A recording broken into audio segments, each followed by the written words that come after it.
You are listening to KLRN Radio, where liberty and reason still reign.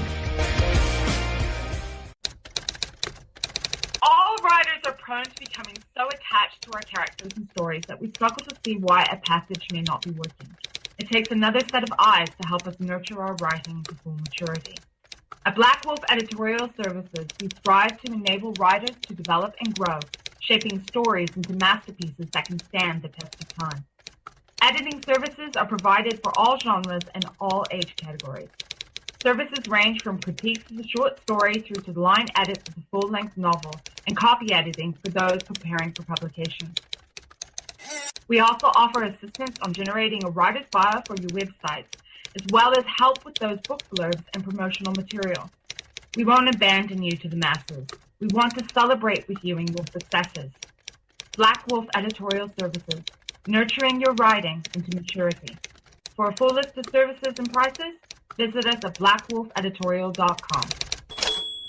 Individuals and businesses with tax problems, listen carefully. Do you feel like you're losing control over your finances? If you owe over $10,000 in back taxes or have unfiled tax returns, we can help you take back control. The IRS is the largest and most aggressive collection agency in the world, and they can seize your bank account, garnish your paycheck, close your business, and file criminal charges. Take control of your tax problems now by calling the experts at Tax Mediation Services and take advantage of the Fresh Start program and new laws that may allow us to negotiate a settlement for the lowest amount possible. Our team of tax attorneys and enrolled agents can stop collections and get you protected so you can take control of your financial future. Tax Mediation Services is accredited by the Better Business Bureau. Call now for a free case review and a price protection guaranteed quote. Call Tax Mediation Services now at 800-610-9050. That's 800-610-9050. 800-610-9050.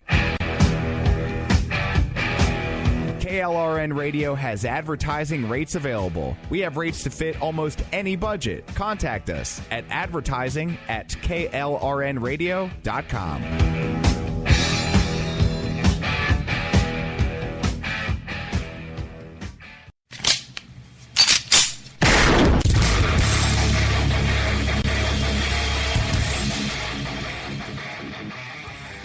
This is Slickery Trigger for Rebel Road Tactical.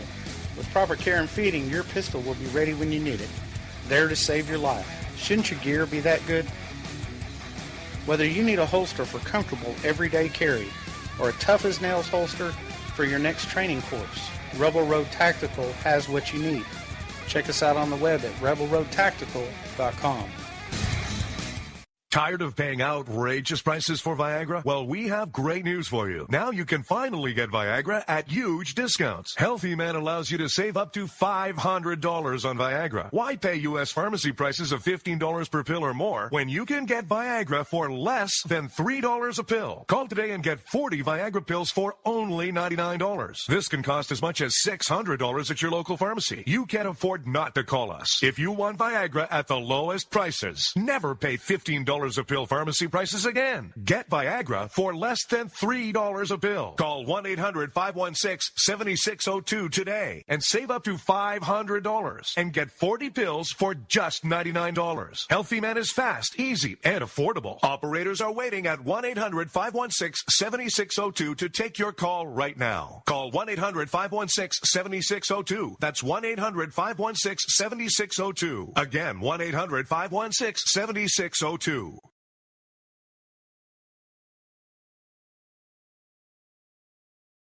And so, my fellow Americans, ask not what your country can do for you, ask what you can do for your country. Freedom is never more than one generation away from extinction. We didn't pass it on to our children in the bloodstream. The only way they can inherit the freedom we have known is if we fight for it, protect it, defend it, and then hand it to them with the well-taught lessons of how they in their lifetime must do the same. I'm not ready to end the fight. I'm not ready to back down. 'Cause I've been through hell and I don't have time to go round and round and round. It's too late to turn back now. You know I wouldn't if I could. 'Cause I'm proud as hell. I can't bring myself to do what it is you think I should. Are right, folks. Well, happy Thursday evening. That's right. We're almost to Friday, the day we've all been waiting for, especially those of us that work jobs where you get holidays off, because it's a 3-day weekend coming up soon. Yay. So anyway, this is the Jenn and Rick Show. It's just a few minutes past the hour of 10 Eastern right here in both Oklahoma City and not exactly sure what town Jen hangs out in, but I know she's in Texas. Sorry. Austin. Oh, no. Austin, really? It's even worse. First Texas, now Austin, really? No, I'm just playing.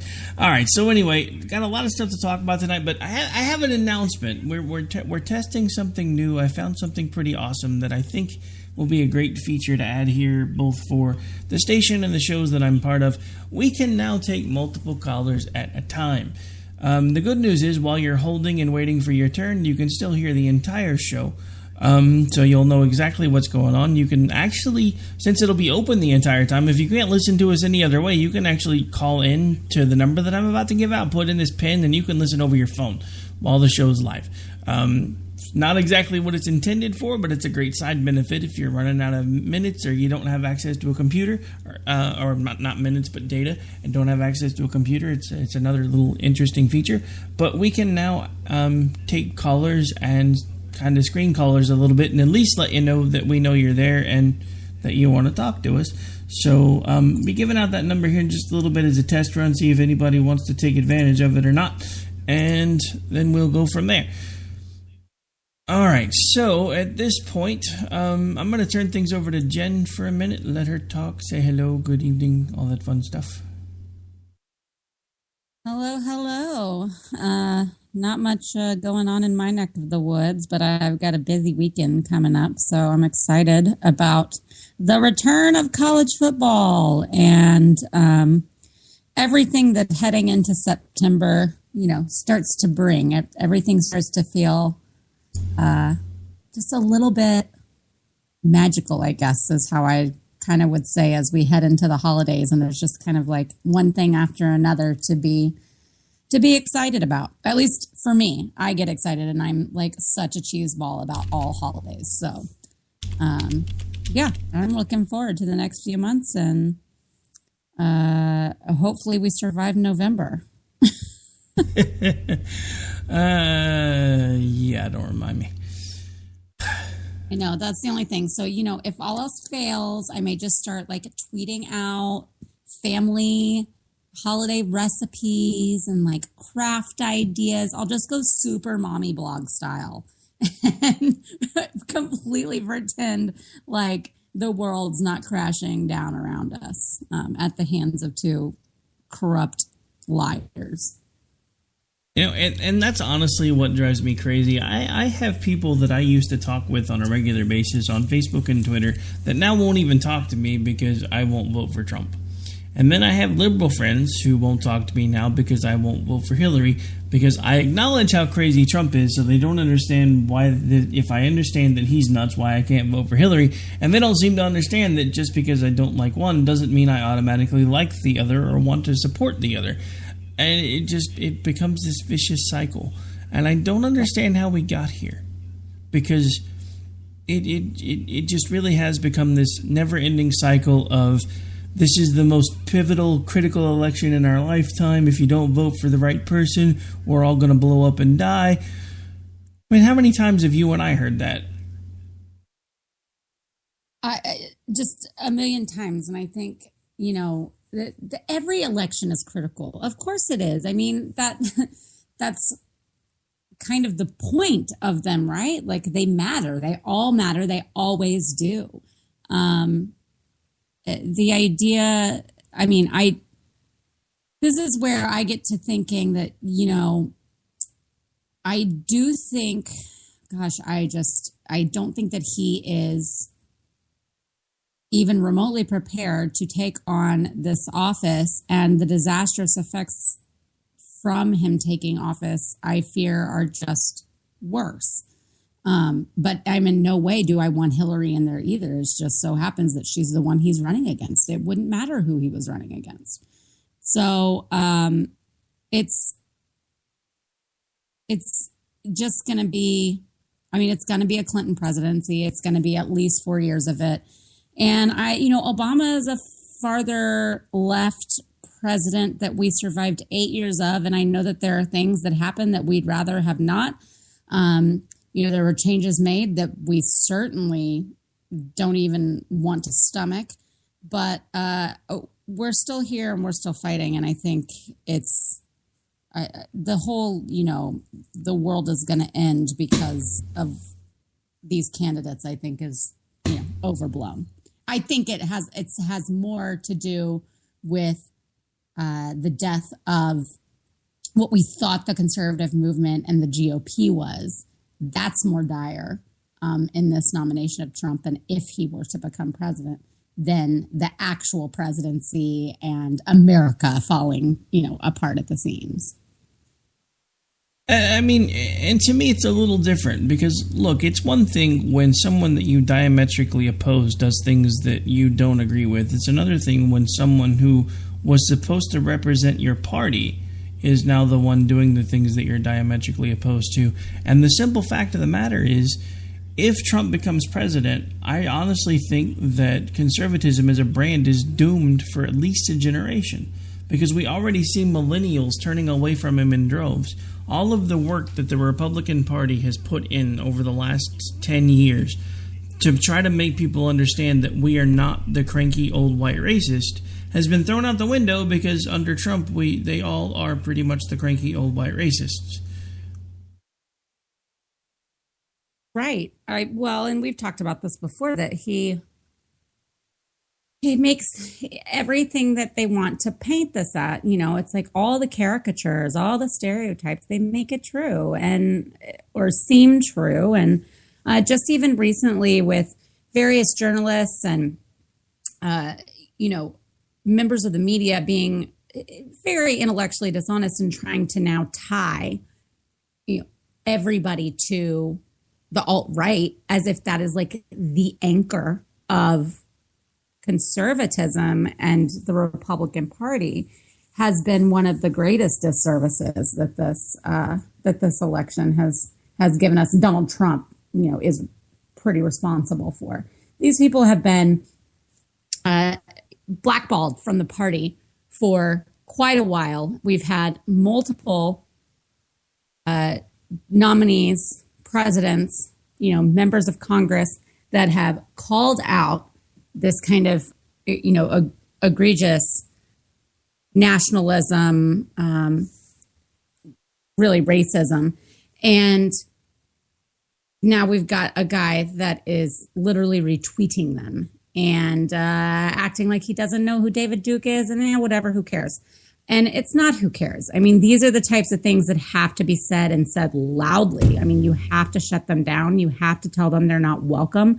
You have to, we can't give them a home. We can't foster a relationship with that kind of group. And he has, and just kind of shrugs his shoulders and stays silent on it and says, what are you going to do? I can't control people, or, whatever else. And, he hasn't shut them down at all. And so that has made it's just brought that forth in a way that has not been done in a very long time. And it makes a mockery of true conservatism and what the GOP actually, whether you like them or not, like what the platform, what they have long stood for, the values that they represent. And that is unforgivable to me. And exactly right. And to me, that is one reason why no matter what, he is absolutely positively who I can't support. And I don't support her either. But at the same time, I'm more angry with him. And I'm more angry with the folks that have gotten in line with him, that are going in lockstep with him, and doing anything they can to push his agenda. Because the simple fact of the matter is, the man has no agenda. That's the scariest thing about it. If you ask, and this is one of the reasons why I know this to be true. There was a story that came out today after the softer speech that he made in Mexico, and then the more hardline speech he made last night. A lot of the folks involved in his campaign that were of Hispanic descent, were all like, look, were we just here as window dressing? Because we were led to believe that he was going to handle immigration with a kinder, gentler tone than he had up until now. He's had people that were pretty well involved in the campaign that are part of the Hispanic community resigned from his campaign today. 15, half of his advisory council. That is insane. But what does that tell you when they're all saying, look, this wasn't what we were told was going to happen? That means that he's doing exactly what I've been warning everybody that he's been doing for months. He says one thing behind closed doors and says another thing in public. Right. And the difference between there's a lot of that goes on in politics. So I don't think that's exactly like a new thing. The thing that makes it different is that his constantly changes and he is unpredictable about which front he's going to show to the public.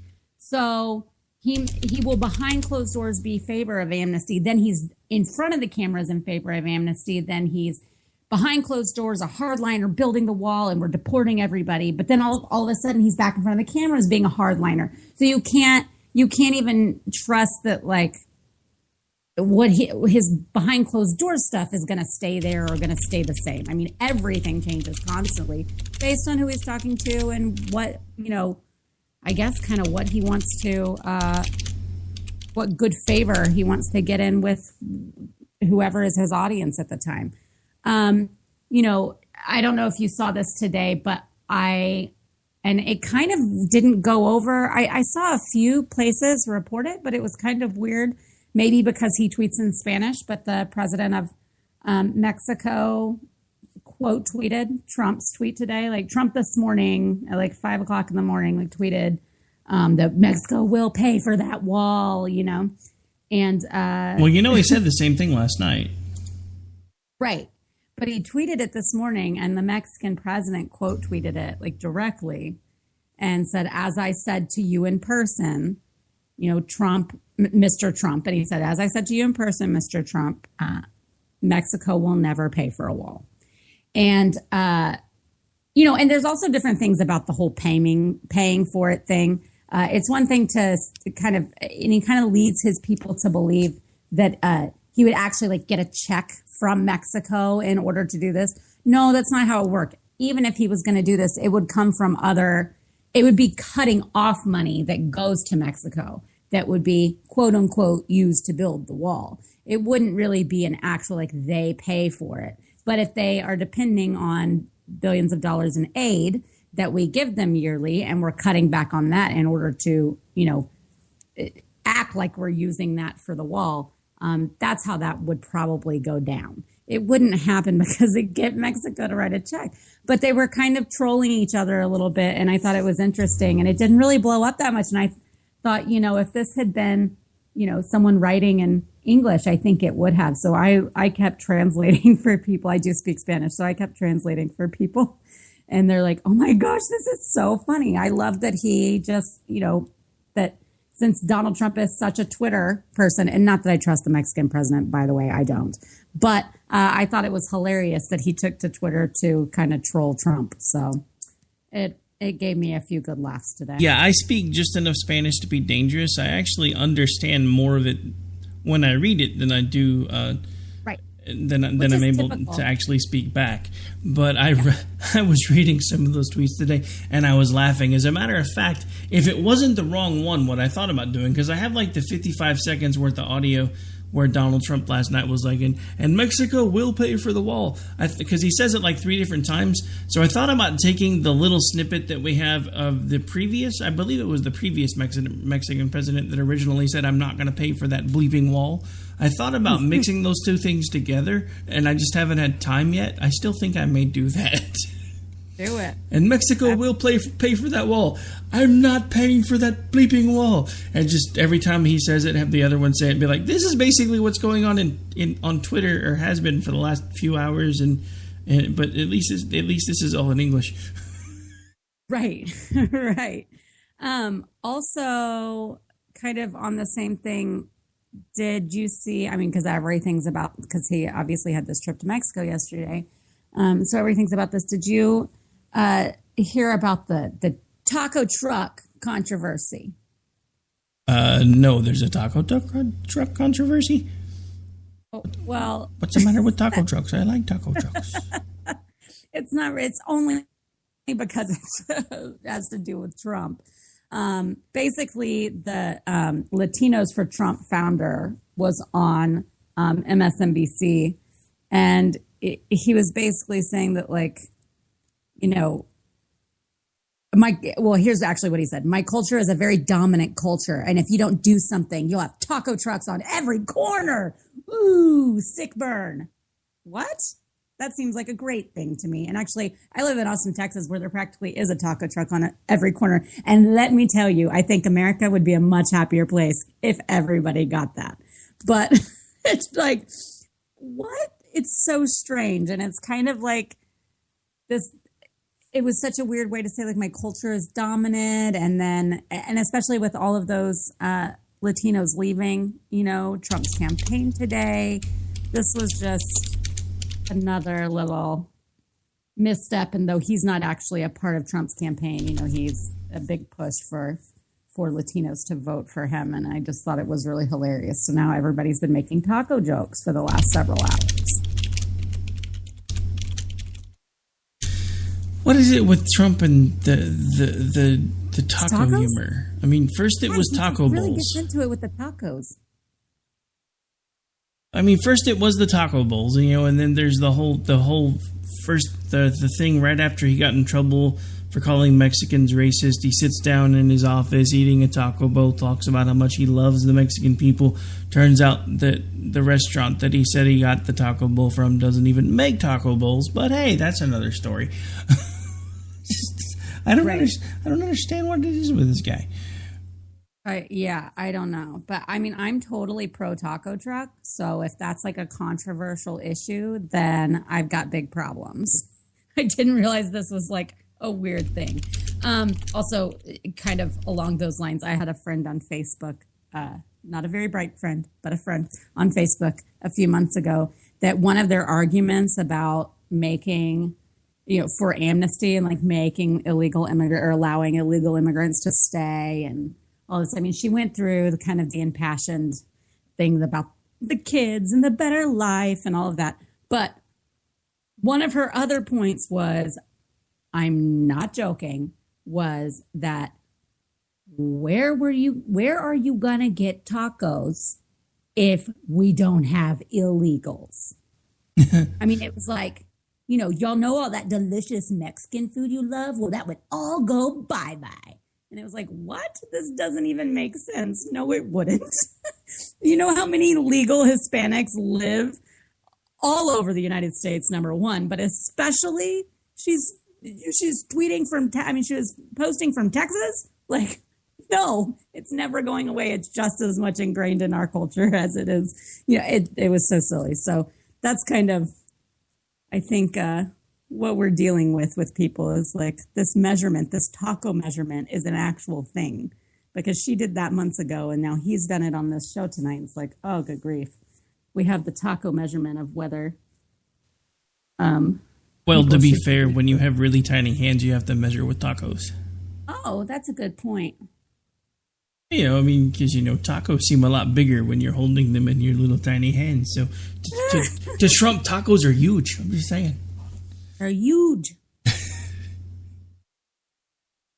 All right. Well, actually, we're going to take the break a couple minutes early, get it out of the way, and then we're going to actually test out a new feature here, make sure it actually works as intended, so you guys get to listen to a little bit of live troubleshooting. We're going to have Jess test out the call-in feature in a second. We also have Ron hanging out in the chat room. I'm half tempted to get him to call in, but I don't think he's going to do it. We may try it anyway. All he can do is tell me no. But when we come back, we'll actually test out the call-in feature, and then we're going to talk about something that's just starting to hit the news cycle that makes me understand a little bit more why Donald Trump calls everybody lying and crooked. We'll talk more about that when we get back. This is the Jenn and Rick Show. We're going to take a really quick break, come back, take a couple callers, and move on right along. Thanks everybody for tuning in tonight. I hope you guys are having a great Thursday. And just remember, one more day till we're 3 days. So just hang in there. We're almost there.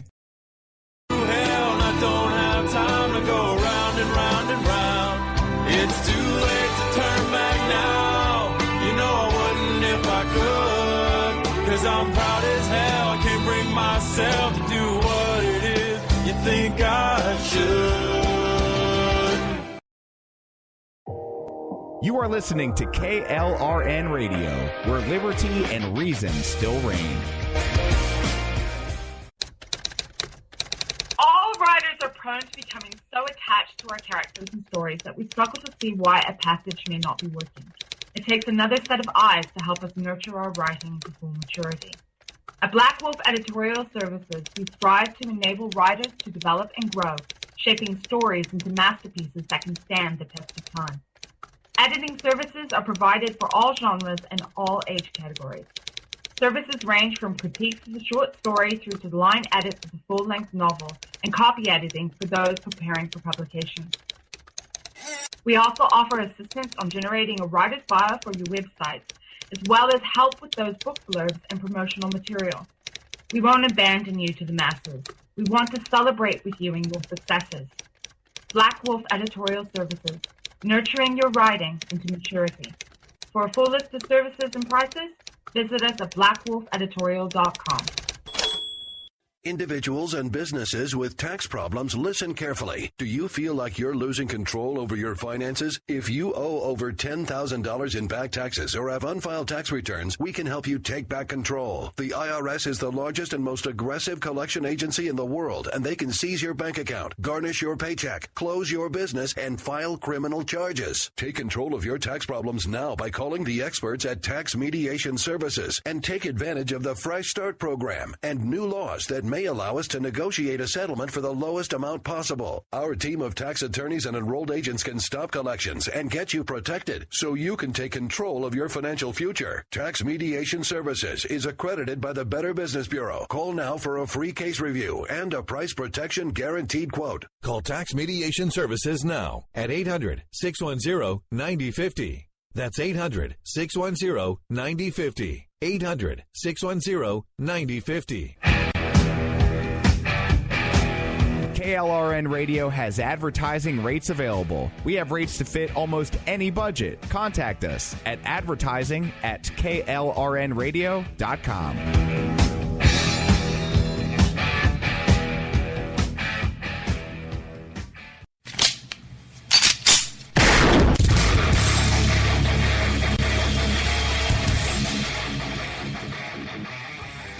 This is Slickery Trigger for Rebel Road Tactical. With proper care and feeding, your pistol will be ready when you need it, there to save your life. Shouldn't your gear be that good? Whether you need a holster for comfortable everyday carry or a tough-as-nails holster for your next training course, Rebel Road Tactical has what you need. Check us out on the web at rebelroadtactical.com.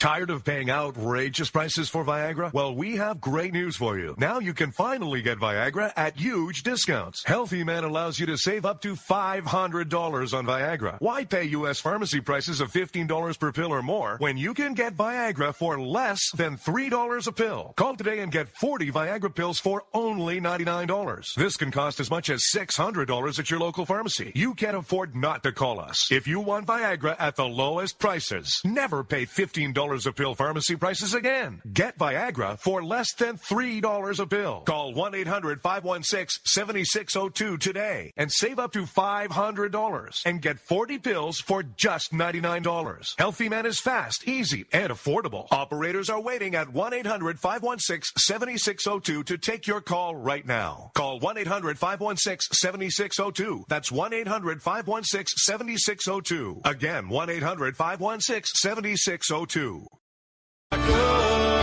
Cause I'm proud as hell, I can't bring myself to do what it is you think I should. All right, folks, we are back. We are live, already into the second half of the show. My, oh my, where does the time go? All right, so we have a new feature here, and it'll actually probably become a regular feature for a lot of the shows on KLNR Radio. We can now actually take live callers, and it's not as cumbersome of a setup as we were using before. If you'd like to interact with us, you can hang out in the chat room if we're live. You can dial this number, which is 716-748-0624, All you have to do at that point is enter a PIN number to make sure that you're in our conference and don't randomly get put in somebody else's, and that is 80093. Once you're there, if you hear me talking or you hear whoever's hosting the show talking, then you know you're in the right place. You can just listen patiently while we get to you. We will typically only take callers one at a time, even though we can actually stack them up now. So you'll be listening for a few minutes while we get to it. Now that we have the ability to take more than one call at a time, occasionally if we can know enough about who's going to be calling in and get it figured out, then we might start doing some head-to-head conversations. If we have differences of opinion, that would be kind of cool too. But we're going to have Jess test this out whenever she's ready. So, Jess, whenever you are ready, go ahead and give us a call at the number that I just dropped in the chat room and just gave out on the air. So I already know for a fact it works because I'm listening on my cell phone while I'm doing the show. But I just thought it would be cool to actually do a live test. And that would be Jess, I think. Nope, that's Ron, I think. Hey, Ron, is that you?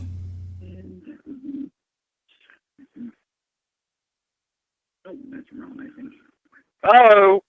Hello, who is this? Hey, Ron, is that you? It's me, man. All right, cool.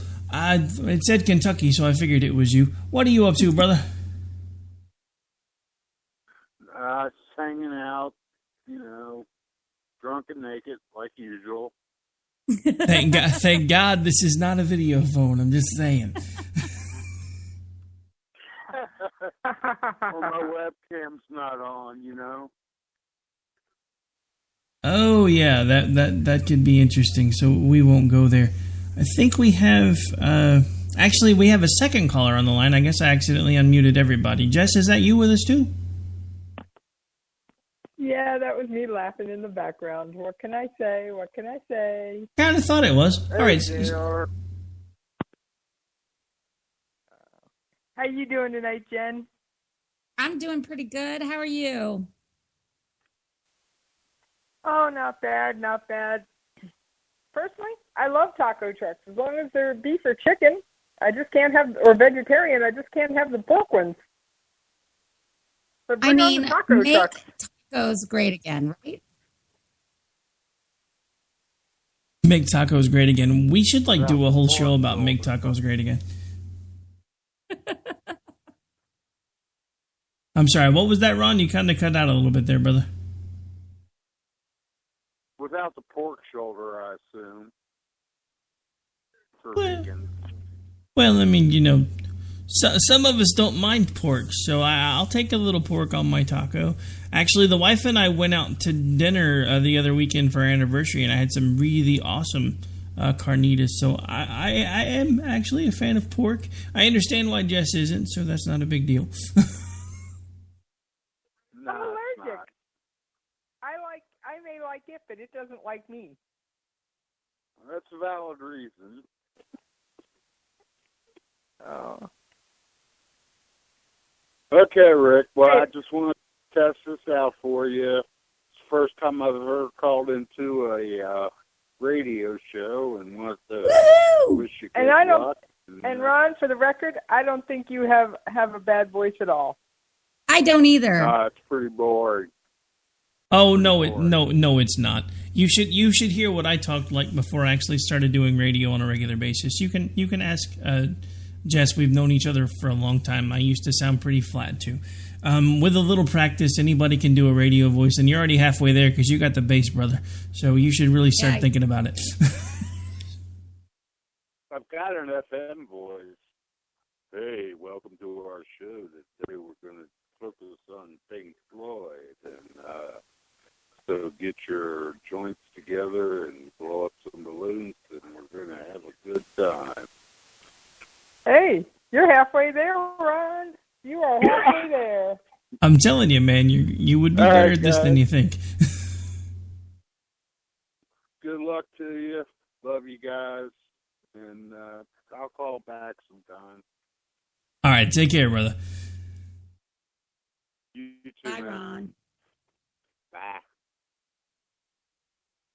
But Jen, by the way, I have missed you guys when You weren't on with Rick, just for the record? Oh, you were gone in Colorado that whole time? Yeah, my long hiatus that I didn't think was going to be so. Of course, we had trouble with service up in the mountains that we weren't even supposed to have. It was a total fluke thing. Can you fill in for Jen? Yeah, sure. Give me 5 minutes to get to the computer. Now, I would have no clue what was coming. It was like, okay.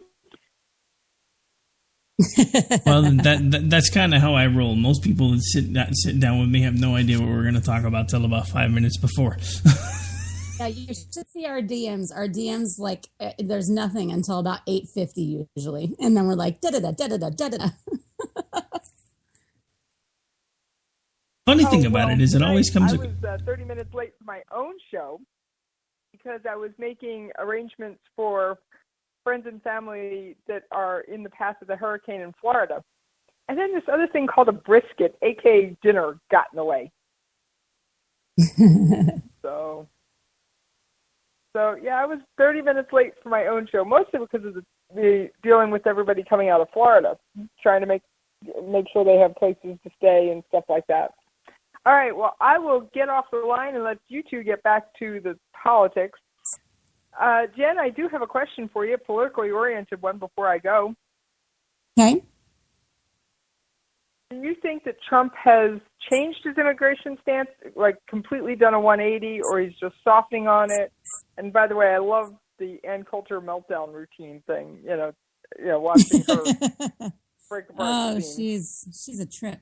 I don't think that he's changed or flip-flopped truly, because I don't think that he has a real stance to begin with. I think it was always just crap he made up to, get a bunch of cheers. So, I mean, what he's put out there, yeah, I think he was always going to soften, and especially as we get closer to the election. And so I think he actually is doing that, but he's still going to tell the supporters that want that wall and want everybody deported that, like, don't worry about it. Trust me, I'm going to take care of it. But he's not laying out anything that's, vastly different than what people have said kind of all along, that like he's just full of it. He's just trying to get the crowds riled up, and it's never going to happen. So I think that's kind of how it is. And he absolutely like takes the pulse of every, whoever it is he's talking to. And then he goes off of that. So I don't think he has any real stance personally anyway. So he'll just ebb and flow however he needs to fit his needs. No offense to anybody out there listening who supports Trump, which I have a feeling there's not too many pro-Trump listeners to your show, Rick, but I'm going to just say no offense to anybody who's out there. We've already had one president that did everything based on opinion polls. I'm sorry. I don't want another one. Right. Totally agree. I want somebody that actually has a grasp on the issues and actually has a clue. And I'm sorry. Yeah, I 100% agree with you. I don't need a Mr. Popularity contest, another 8 years of popularity contest. I'd like an extra option added to the ballot, please. It's called do-over. SMOD 2016, baby. SMOD 2016. Just saying. All right. Well, one last thing before I get off the air, and I know this is political, but it isn't Trump or Hillary. What do you think about the Kaepernick thing? I mean, I think he can be an idiot. I also think the NFL can do whatever they want to about it. That's their, his employer. They won't do anything, but I think he's just kind of a jerk. I think he's put this up as like a stunt. He has no consistent record of fighting any sort of inequities or injustice. He in fact barely does charitable work at all. And he has a nasty reputation just as a person to, fellow players, to, events that they're required to attend, and to fans that he meets. So I think his whole thing about bringing awareness, I think he was bringing awareness to Kaepernick. and he sucks, and he's riding the bench, and this was a good way to get some fame for a little bit. And he does a stinking interview in a Castro shirt and a Malcolm X hat. I mean, how ignorant can you be to try to talk? Like, how dare you talk about, injustice and inequality when you're obviously so misinformed on the topic. So I think, whatever, let the loser sit, and I hope the crowds boo him like crazy. But, he can do it, and I think he's just a jerk because of it. Well, I agree with you. If he wants to sit, he can sit. If he wants to stand, he can stand. And I actually discussed this with some military members, both current, former, the whole lot of them, because I have quite a herd around me. And they were like, hey, we fight and stand up for the Constitution and the freedom and the right to say what you want. So if he wants to sit down, whatever, his choice. Right. But there was an article today actually put out by ESPN about Kareem Abdul-Jabbar that says, Kaepernick at the very near future needs to figure out a way he can be part of the solution. Right. So and I mean, he has cool. the resources to affect, at least some real good, even if he just concentrated on small community, a few communities that matter to him. But essentially this man, was raised by the white community after being put up for adoption by a single teenage mother, abandoned by an African-American father, and was accepted and got to live out quite literally every American little boy's dream. And he's still living it now and getting paid oodles of money to do so. And I think it's just kind of a spit in the face when it's not, at a community, blaming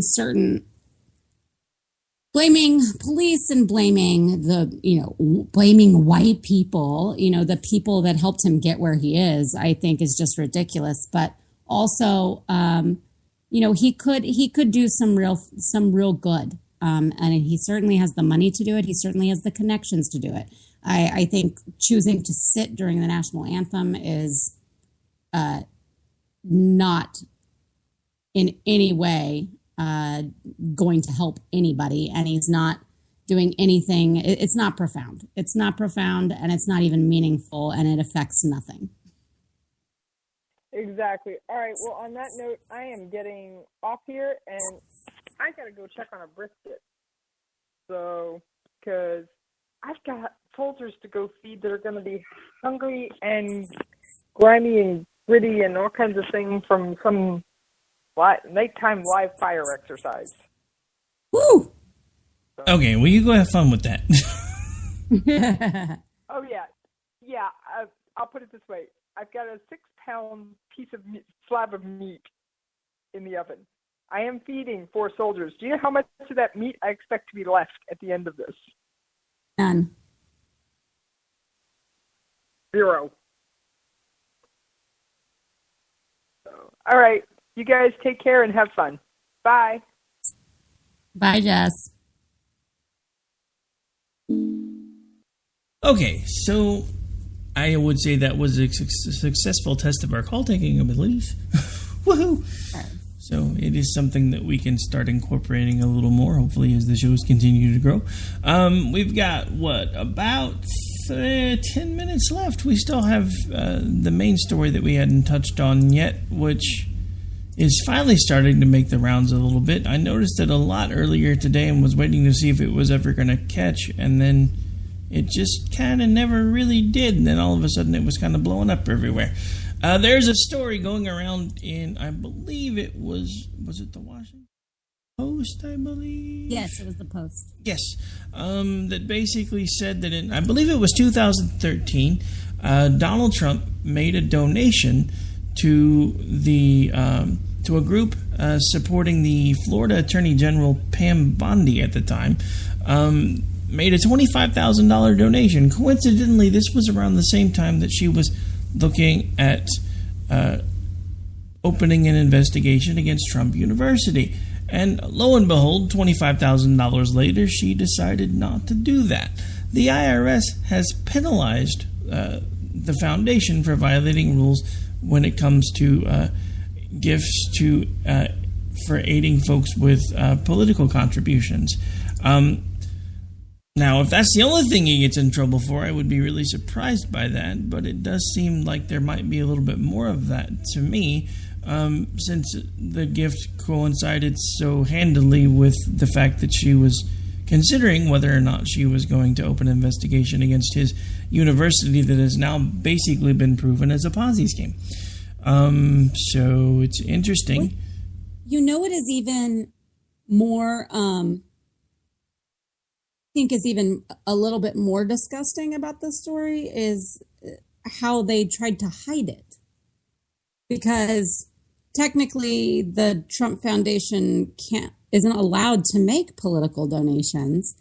So they used something that was similar. They found a similar charity, and they're saying this is all a coincidence and it's just like, it was just a simple mistake. But they used a charity that was in Kansas that had a very similar name to that political group he was donating to, or the foundation was donating to. And they listed that as the donation. So it didn't look like it was a political donation. They essentially, not only did they do the illegal donation, and does it probably have strings attached to it, re the investigation or the pending investigation that was then dropped. But then also they were hiding it from the IRS, and they had to pay a $2,500 fine to correct it. And then they're saying that Trump paid the foundation back for the money, reimbursed them for the money. That's all kinds of levels of shady going on there.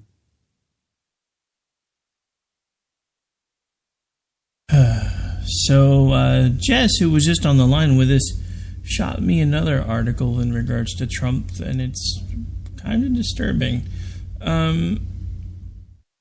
So I'm just going to kind of read the beginnings of it here.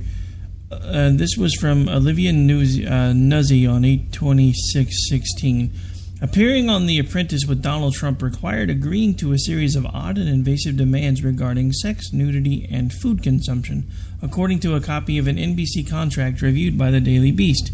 Contestants had to agree to be filmed whether I am clothed, partially clothed, or naked, or whether I am aware or unaware of such videotaping, filming, or recording.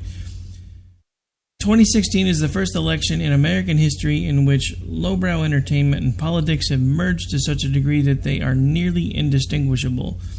The requirements for The Apprentice contestants, while almost certainly not mandated by Trump himself, underscore just how strange this brave new world is. So, wow. Yeah.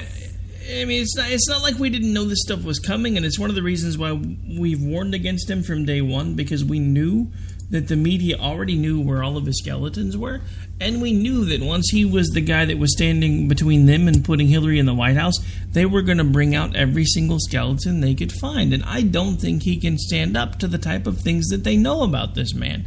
He has way too many shady connections, for one.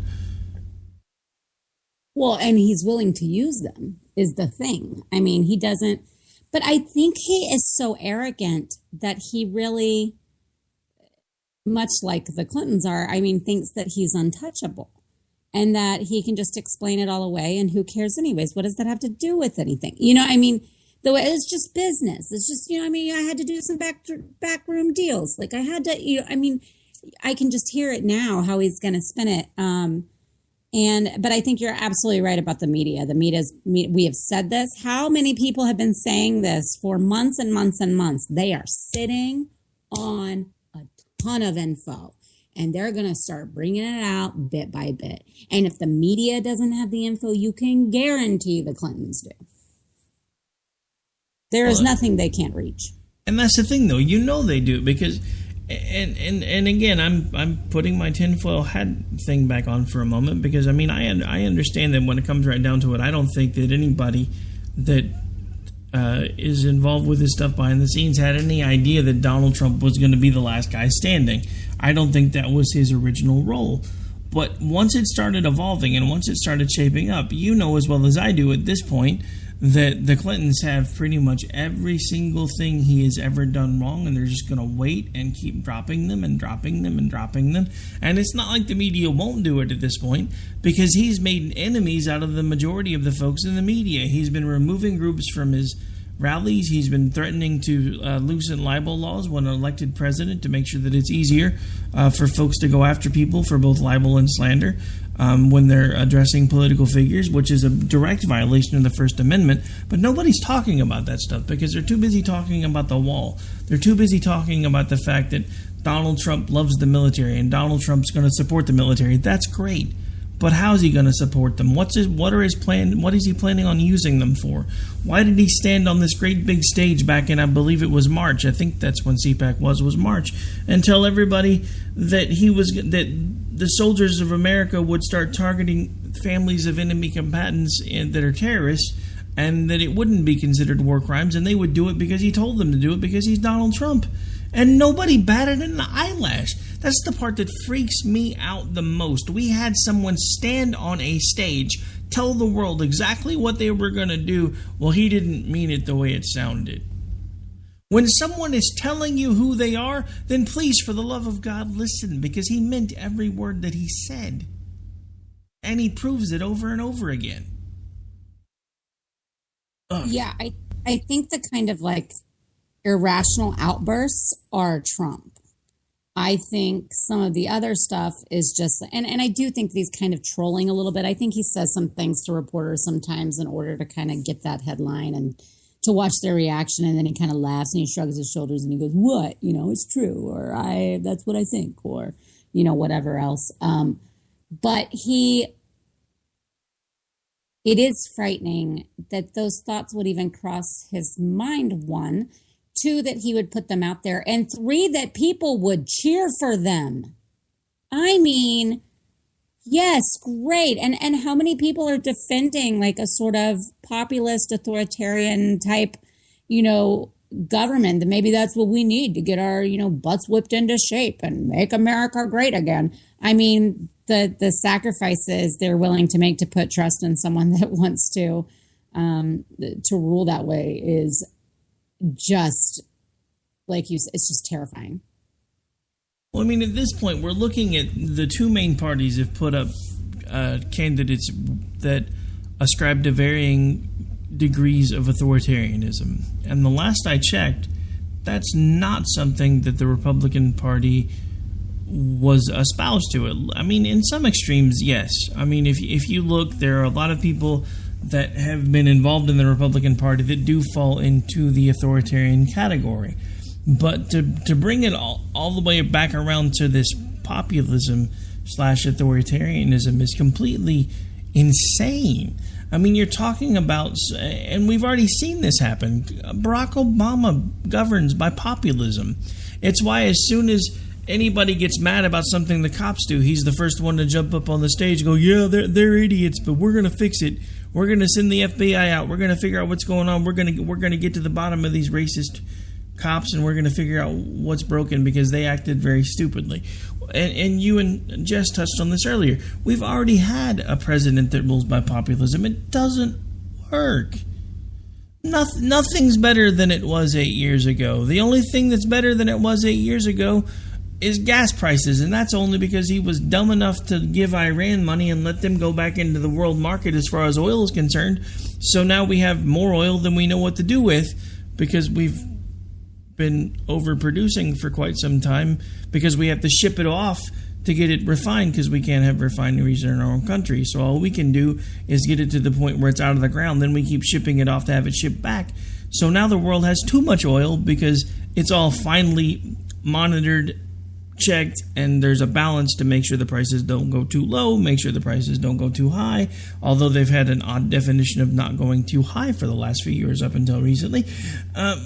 But it's all this carefully crafted thing. And then all of a sudden Obama says, well, we're going to give Iran back their money that Carter took from them, and we're going to allow them to come back onto the world stage, blah, blah, blah, yada, yada, yada.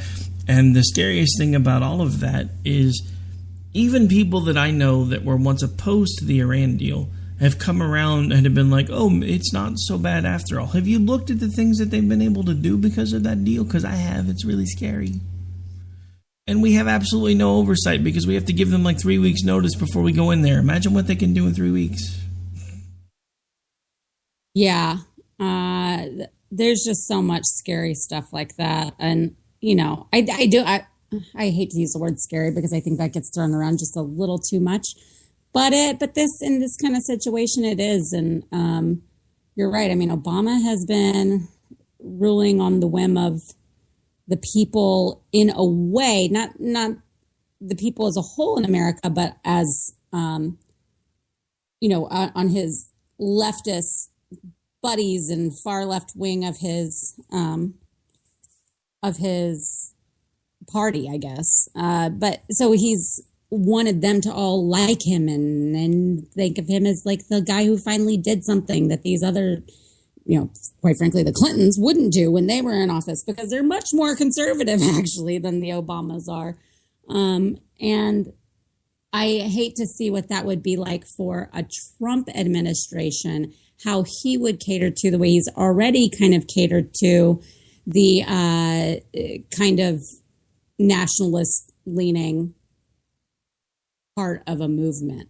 I don't know what that would mean as a president. No, and again, that's part of what terrifies me. But believe it or not, we are officially just about out of time. We're actually, because we got a little bit late start, we're already past the top of the hour. We've got about 2 minutes left before we definitely have to shut things down, though. So as we do every time we're coming to the end of the show, why don't you remind folks where it is that they can interact with you should they choose to do so? You can find me on Twitter at J Homestead. That's where I mostly hang out. You can find me on Facebook, J Homestead. And then always over at Misfit Politics at misfitpolitics@weebly.com. And, of course, I am Rick Robinson. You can hang out with me on Twitter, which is where I am most of the time at AOTR_host. You can also join me right now 5 nights a week for America Off the Rails, soon to be moving to a new time slot that we have not yet discussed very much about because I'm trying to build up some anticipation. But, of course, then I'm on Tuesdays and Thursdays with this lady right here. On Friday nights, again, we're actually going to be, when America Off the Rails moves, we're keeping the Friday show that I've been doing with Dan, and we're making it a show of its own. So I'll be on 5 days a week, time yet not disclosed, and 3 nights a week, and then Saturday mornings. So yes, I'm a workaholic, and it's been 30 years since I've thought about going anywhere near a meeting, but that's just me. And, of course, you can always, like I said, hang out with me on Twitter. You can shoot me a friend's request on my professional Facebook page at Rowdy Ricky Robinson. You can also go give the America Off the Rails Facebook page a like, or you can shoot me an email if you're old school. You have 2 choices, ricky@thesparkradionetwork.com or rick@klnrradio.com. And on that note, folks, it is about time for us to get out of here. And stay tuned. Here in just a moment, we'll be changing gears, and I'll be doing one of the last soon-to-be-ending nighttime episodes of America Off the Rails. But that's all right, because we're moving it to daytimes, expanding the time slots as we go, and planning on eventually making it a full-length 3-hour broadcast. Not quite sure I'm going to do that without a time machine, but we'll figure it out. And on that note, folks, we're out. Have a great night. You take care. Bye. And so, my fellow Americans, ask not what your country can do for you. Ask what you can do for your country. Freedom is never more than one generation away from extinction. We didn't pass it on to our children in the bloodstream. The only way they can inherit the freedom we have known is if we fight for it, protect it, defend it, and then hand it to them with the well-taught lessons of how they in their lifetime must do the same.